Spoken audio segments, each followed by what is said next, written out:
Director Cheadle, did local law enforcement ESU teams have compromised authority to engage a perceived threat? Yes. Why do you think they didn't use it? I believe that they follow the same use of force that our agency. You don't, when you have compromised authority, you don't have to get permission if you perceive a threat. And there were not just the ESU units, but there were local law enforcement that had line of sight on the shooter before the shots were taken. So one of my questions is there was supposed to be a briefing with the Secret Service sniper units, your counter assault team members, with the contract team, with the local ESU teams. That didn't take place. Why was that? So I have been told that there has been a briefing. There was a briefing that took place. I've been told that there wasn't one. And again, we are still looking into the facts of the investigation. So let me ask you this. When were you informed that there was a credible threat against President Trump, former President Trump? When did you learn of that? Sir, the former president has a number of threats. I didn't ask you that. There was a credible threat from Iran. When were you informed of that? Answer the question. We have been monitoring the threats. You for knew the former president. You knew before the rally, okay? Right? The site security plan is generally drafted by the site supervisor and the site agent, probably out of the Pittsburgh district office. Did they take into account the credible threat against President Trump?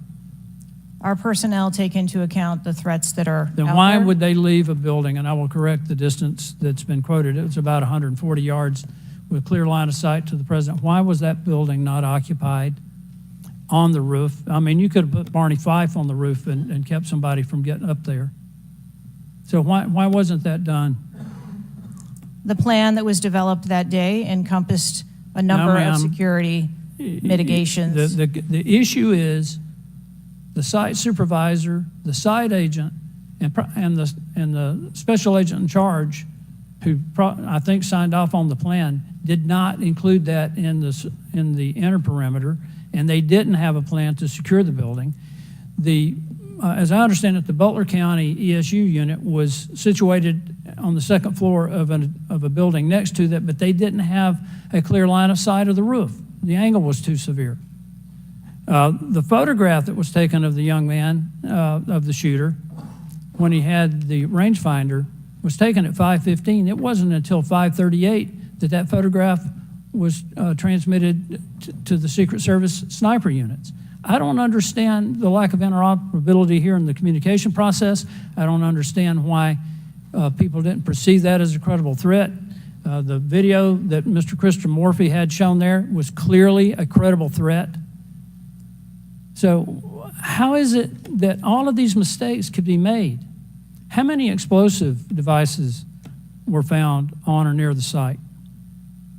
Again, I would have to defer you to the FBI. Madam, I believe they were in his car, and I think there might have been one near a main gas line. It wasn't just the fact that he had a rifle. It was the fact that he had the ability to inflict enormous harm, enormous numbers of casualties, had those devices exploded. I want to know also, when your agents conduct a site review, are they fully informed of all of the threats that are being made against the principle that they're protecting? What I can tell you is that when our agents go out to conduct an advance, their whole goal is to ensure the safety and security. I understand what their goal is. The failure to secure that building not only put the former president's life in danger, it put the lives of individuals in the crowd in danger as well. I mean, the Reagan shooting, there were other people shot at that time as well. And the Secret Service members' lives were in danger. So I don't understand how you can continue to stay in the position you're in when this was a failure of historic magnitude 43 years without anything like this happening. And you failed, in this case, in a spectacular way. Mr. Chairman, I yield back.